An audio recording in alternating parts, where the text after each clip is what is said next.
Le focus à présent, comme je l'annonçais, on vous propose un entretien avec Clément Adeoti Adéchian, fondé du groupe ESAE, ancien vice-président de la Fédération béninoise de football, ex-président de ESAE Football Club, cette équipe qui a émerveillé le public sportif. Il a opiné, bien sûr, sur le tirage au sort du Bénin. Nos chroniqueurs tout à l'heure en ont parlé. Il en a parlé, il a parlé des chances, il a parlé des choses à craindre pour cette équipe béninoise et bien sûr les erreurs à éviter. Clément Adeoti Aléchien était au micro de nos reporters. Suivez-le dans cet élément. Et nous nous retrouvons dans un groupe où il y a le Sénégal que nous connaissons et notre bête noire dans la dernière CAN en Égypte. Je crois que c'est le Sénégal qui nous a éliminés en quart de finale. Euh, et nous connaissons bien le Sénégal. Ils connaissent aussi le Bénin. Ensuite, nous nous sommes retrouvés déjà et encore en aller-retour au moins deux fois de suite dans les éliminatoires. Euh, L'ascendance est réelle. Quand on compare le Sénégal au Bénin, ils ont des stars que nous n'avons pas. Ça, c'est réel, il faut le reconnaître.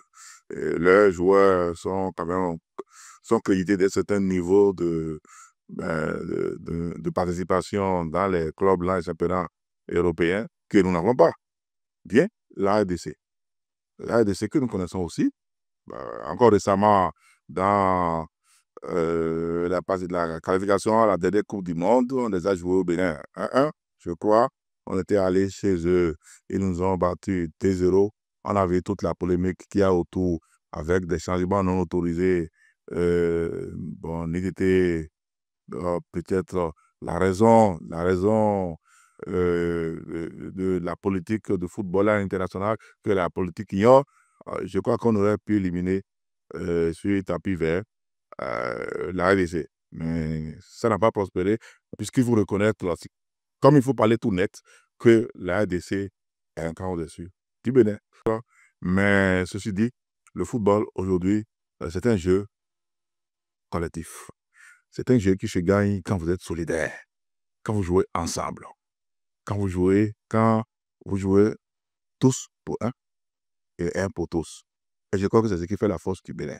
On a une équipe homogène où il n'y a pas de prise de tête ou de grosse tête, ou non pas de star extravagant qui pense qu'il est au-dessus des autres, parce que tout le monde pense qu'il est au service de l'équipe et l'équipe est au service de tout le monde.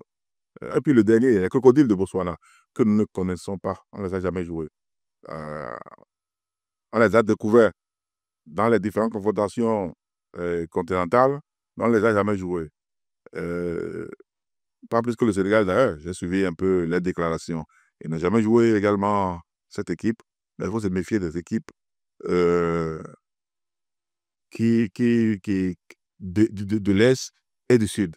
Les équipes de l'Afrique de l'Est et de l'Afrique du Sud. Ils sont très solides, ils sont très costauds et ils sont très athlétiques. Et je vois que c'est quand vous retrouvez dans l'engrenage des équipes comme le Zimbabwe, le Botswana, le Lesotho, et toutes ces équipes-là qui ont à peu près les mêmes pédigrés, puisque nous avons joué Mozambique, nous avons joué Lesotho, nous avons joué l'Afrique du Sud. Je crois qu'il faut insérer dans les mêmes ancrages le Botswana pour s'imaginer quel genre de football ils vont pouvoir présenter. Alors, ce qui va se passer, c'est quoi? Il faut jouer pour faire partie des deux qualifications. Ça va être difficile de disputer la première place au Sénégal dans le groupe. Ils vont se qualifier, ça c'est sûr. Mais par contre, on peut tutoyer la RDC. On les a vus encore la dernière fois en Côte d'Ivoire. Ce n'est pas une équipe toujours stable. Ils sont vastes, ils sont immenses, mais avec très peu de contenu. Donc si on s'organise bien, on peut quand même les tutoyer et challenger la deuxième place du groupe. Au meilleur des cas, oui, mais au pire, on peut quand même faire partie des 4 troisièmes pour passer au second tour. Comme ce fut le cas en 2019 et en Égypte. Et vous savez, le destin du Bénin s'est joué et fatalement quand nous sommes passés parmi les 4 premiers, les 4 meilleurs deuxièmes, les 4 meilleurs troisièmes du moins, au second tour.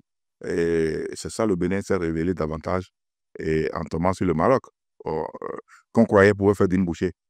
Et, et, et ce fut la grosse surprise des Marocains et la grosse révélation du Bénin à cette CAN-là.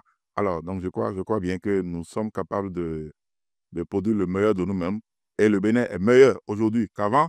Nous avons vu dans l'adversité comment nous sommes qualifiés en jouant à l'extérieur sur terrain adverse. Pratiquement, on a joué en Côte d'Ivoire et on est allé chercher notre qualification dans un pays très difficile.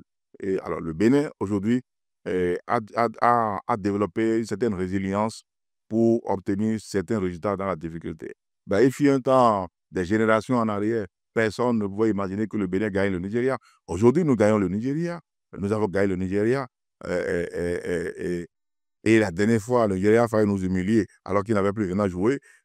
Mais on a tenu tête. Encore à Abidjan, dans un match nul très serré. Alors, le Bénin a progressé. Et il faut reconnaître cela, que nous le devons à un championnat devenu très régulier et qui produit de très bons joueurs aujourd'hui depuis plus de 6 ans. Et ça contribue à produire des jeunes joueurs qui viennent renforcer quand même régulièrement aujourd'hui l'équipe nationale. Et avec un gardien très talentueux qui fait ma fierté parce que c'est mon enfant et c'est le produit de Esaïe FC que tout le monde connaît. C'est avec ce gardien que nous avons fait les meilleurs exploits continentaux avec Esaïe FC qui reste encore, hélas, le record que nous détenons encore pour le Bénin. Alors donc notre Dandinou, le petit Dandinou de Esaïe FC, dans les buts, dans les cas qui rassure et qui va encore connaître une nouvelle ascension, ça c'est sûr. Alors rassurez-vous, nous allons sortir de cette poule, ça c'est sûr. Et le reste va dépendre des croisements qu'on aura en face. Mais le Bénin fera mieux qu'en Égypte.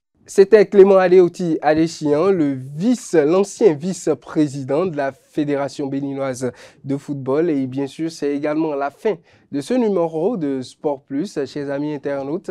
Merci d'être restés avec nous. On se retrouve la semaine prochaine, même heure, même date, même jour en quelque sorte. On se retrouve pour d'autres informations sportives, d'autres événements à décrypter. Chers amis internautes, à très vite pour d'autres actualités. Thank you.